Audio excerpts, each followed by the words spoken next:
आप सभी को राधे राधे। इस वीडियो की पार्ट 1 में हमने आपको बताया था कि नाम जप या फिर मेडिटेशन करने पर आपके जीवन में क्या क्या आध्यात्मिक उन्नतियाँ घटित होती है, जैसे कि आँखों से ज्योतियाँ दिखना, नाक से दिव्य सुगंध को महसूस करना और फिर बिना कुछ खाए पिए ही आपके मुख के अंदर, आपके जीवा को ऐसा लगता है कि आपने कुछ स्वादिष्ट रस चख लिया है। तो ये सब तभी होता है जब आप मेडिटेशन या नाम जप प्रबल रूप से करते हैं। और भी बहुत सारी चीज़ें उस वीडियो में पार्ट 1 में बताई गई है। अगर ये वीडियो आपको अच्छा लगता है तो फिर पार्ट 1 भी आप देख लीजिएगा।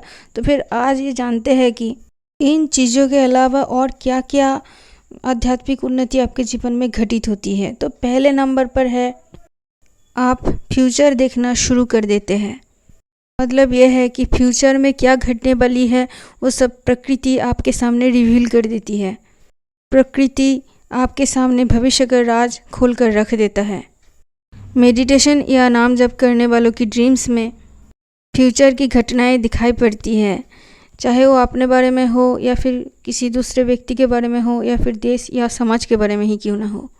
कुछ लोगों को ये सब घटनाएं बहुत दिन बाद घटने वाली जो भविष्य की घटना है वो दिखाई पड़ती है। कुछ लोगों को आगे आने वाले 1-2 दिन के बाद जो फ्यूचर की घटना घटने वाली है वो सब दिखाई पड़ती है। तो ये फ़र्क पड़ता है कि आप कितना ज़्यादा मेडिटेशन करते हैं इसके ऊपर।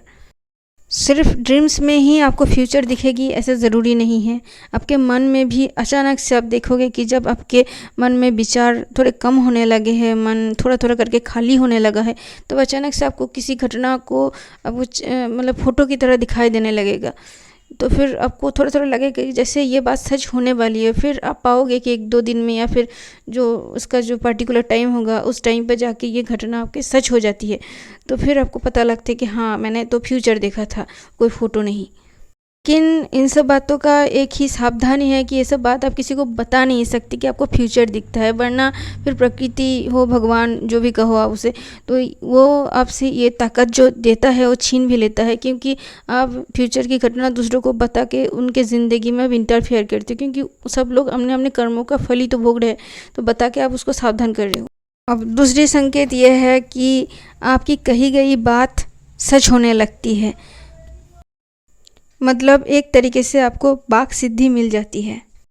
ऐसा होने की संभावना सबसे ज़्यादा तभी होती है जब आप एक बहुत अच्छा मेडिटेटर हो, बहुत अच्छा नाम जापक हो और उसके साथ साथ आप जो भी बात दिन भर बोलते हो उसमें सच्चाई ज़्यादा होती है। मतलब आप झूठ कम बोलते हो, सच ज़्यादा बोलते हो, तभी ये चांसेस बन जाती है कि आपके कही गई बातें सच होने लगती है। मतलब आपके जुबान पर माता सरस्वती का वास हो जाता है। शुरुआत में ये आपको बहुत कम मिलेगा कि आपकी 2-4 बातें ही सच होएंगी, बाकी का नहीं होंगी। लेकिन जैसे जैसे आप नाम जप या मेडिटेशन ज़्यादा से ज़्यादा करोगे तो फिर आप पाओगे कि इन बातों में भी मतलब तरक्की हो रही है। मतलब कभी आपके 4 बात सच होती थी, अब आज आपके 100 बातें तक सच होने लगी है। जो तीसरी चीज़ आपके साथ घटित होती है वो है, आप दूसरों के मन की बातों को जान पाते हैं। आपको पता चल ही जाती है कि सामने वाले व्यक्ति क्या बोलने जा रहा है। फिर जब थोड़ी देर बाद वो व्यक्ति अपने दिल की बात को बोल ही देता है तो फिर आपको पता लग जाता है कि हाँ, यही बात मेरे दिल में इसके बोलने से पहले ही आ गई। मतलब मैं इसके दिल की बातों को अब जानने लगी हूँ। और अगर सामने वाला व्यक्ति आपसे झूठ भी बोल रहा है तो भी आप उसके हाव भाव को देख करके समझ जाते हो कि उसके दिल में क्या चल रहा है। आप ये समझ जाते हो कि वो बंदा झूठ बोल रहा है। और एक बात यह है कि आपको अचानक से महसूस होने लगते हैं कि अगर आपकी ज़िंदगी में या फिर किसी और दूसरे व्यक्ति की ज़िंदगी में कुछ भी अगर बुरा होने वाला होता है तो फिर वो आपको पहले से ही कैसे पता चल जाता है आपको। ये तो नहीं कहा जा सकता है कि ये बात आपको कैसे पता चली, लेकिन आपको पता लग जाता है। कई बार होता है कि किसी जगह जाने से आपका मन ना हो, लेकिन फिर अगर उस जगह पर आपको ज़बरदस्ती ले जाया जाए तो फिर वहाँ पर जाके आपके साथ कुछ दुर्घटना घटी जाती है। तो फिर आपको लगता है कि हाँ, मेरे मन ने मुझे संकेत तो किया था कि हाँ, कुछ गलत हो सकता है। और जो सबसे इम्पोर्टेंट चीज़ आपके साथ होने लगती है वह है एस्ट्रल ट्रैवल की पहले की जो स्थिति होती है वो महसूस होना। मतलब आप महसूस करोगे, या सोते सोते ये ज़्यादा होता है या फिर मतलब नींद से पहले, और दूसरे बैठे बैठे भी कभी कभी होने लगता है ऐसा फील कि आप पाओगे कि आपके हाथ पैर नहीं है, मतलब आपका जो सटल बॉडी है, जो सूक्ष्म शरीर है, वो आपके फिज़िकल बॉडी से अलग होना शुरू हो जाता है बाहर निकलने के लिए। आपको अगर जानकारी ना हो इस बात की तो आपको शुरुआत में यही लगेगा कि अरे मुझे कोई बीमारी तो नहीं हो गया है, कि अचानक से ये लगने लगता है कि जैसे मेरे हाथ ही नहीं है, दोनों दो पैर ही नहीं है, मेरे फिज़िकल बॉडी के साथ जैसे कोई कनेक्शन नहीं है, जैसे कि मैं अभी बाहर निकल जाऊंगा या निकल जाऊंगी।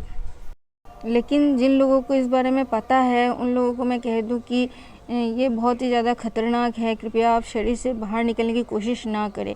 अगर करना ही है तो किसी वेल ट्रेंड किसी गुरु के माध्यम से ही ऐसा करें, खुद से ऐसा ना करने जाए, क्योंकि इसमें ख़तरा बहुत सारे है। इसमें बहुत सारे और लॉग बाकी बहुत सारे सुरक्षाएं पहले दी जाती है, इसके बाद ही आपको बॉडी से बाहर निकलने के लिए तैयार किया जाता है। तो घर पे ऐसी हरकत बिल्कुल ना करें। आपके 7 चक्रों में से किसी भी चक्रों के ज़रिए ध्यान लगाकर बाहर निकला तो जा सकता है, लेकिन अब अंदर बॉडी में जो घुसने जाओगे ना, तब डर के मारे घुस नहीं पाओगे। तो फिर आपके घर वाले परेशान हो जाएंगे कि मेरा बेटा मेरी बेटी तो ये तो ज़िंदा है, लेकिन पता नहीं इसको क्या हो गया है, तो कोमा में चला गया। जबकि एस्ट्रल ट्रैवल करने पर मज़ा तो बहुत आती है, क्योंकि एस्ट्रल ट्रैवल के टाइम जब आप शरीर से बाहर निकल जाते हो, अपने सटल बॉडी में होते हो, तो फिर आपके सामने टाइम या स्पेस की कोई भी लिमिटेशन नहीं होती है। अनलिमिटेड हो जाती है, अनलिमिटेड नॉलेज आपको मिलती है, अनलिमिटेड जगहों पर आप घूम सकते हो, अनलिमिटेड लोगों को आप देख सकते हो। तो जो भी है, इसको आपको खतरे में है तो ये आपको नहीं करना चाहिए। किसी गुरु के सानिध्य में ही रह कर के ये किया जा सकता है।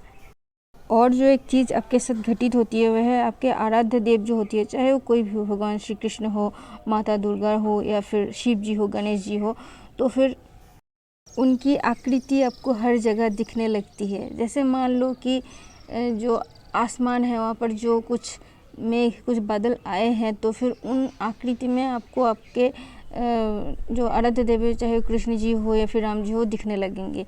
या फिर किसी फूल के पौधे से फूल गिर करके ज़मीन पर गिरे हुए हैं, तो फिर वो जो फूल जो गिरे हुए हैं उनमें से आपको आपके आराध्य देव की जो आकृति है वो नज़र आएंगी। या फिर किसी जगह पानी गिरा हो और उस गिरे हुए पानी में आपको जो आकृति बनी होगी वो शायद आपके आराध्य देव की नज़र आएगी। या फिर पेड़ पौधों में पत्तों के बीच भी आपको आपके आराध्य देव नज़र आ सकते हैं। तो ये एक बहुत बड़े लक्षण है आपके आगे बढ़ने की। और एक चीज़ कि आप अचानक से पाओगे कि आपके मन के अंदर आपके आराध्य देव की किसी मूर्त का अचानक से आ जाना, जबकि आपको अच्छे तरीके से पता है कि ऐसी मूर्त आपने आज से पहले कभी नहीं देखी, लेकिन इतनी रियल होती है वो मूर्त कि आपको लगता है कि नहीं, हमने तो इसका दर्शन किया हुआ है, लेकिन सच्चाई में इन रियलिटी आपने उनका दर्शन नहीं किया होता है। वो पता नहीं कैसे भगवान की कृपा से आपके मन में अचानक से आ जाते हैं। और एक चीज़ जो आपके साथ घटित होती है वह सालों पुरानी कोई मेमोरी हो, जो घटना आपके जीवन में घटित हुई हो, और हो सकता है उस घटना को अपने पिछले 10 या 20 सालों से कभी भी याद ना किए हो, और वो अचानक से आपके मन में आ जाता है कि हाँ, ये तो जैसे काल ही घटित हुई है, बिल्कुल सेम डिटेल्स के साथ। तो ये कोई मतलब आध्यात्मिक उन्नति का ही लक्षण मैं मानती हूँ। और ये जो भी है अभी तक मैंने वो घटना आपको बताई, चाहे इस वीडियो में हो, चाहे इस वीडियो की पार्ट 1 में हो, ये सारे घटनाएं मैंने किसी संत या भक्त के जीवन चरित्र से पाया है, या फिर किसी पुस्तक से, या फिर किसी धार्मिक किताब से। कुछ संत और भक्तों के निजी जीवन भी जिस ग्रंथ में लिखे हुए हैं उसको पढ़ के भी हमने आपको ये सब बातें बताई है। और ये सब बातें आपके जीवन में अगर घटित होती है तो सावधान हो जाइए, किसी को मत बताइएगा, बहुत गुप्त रखिएगा बातें, वरना आपसे छीन ली जाएगी। राधे राधे।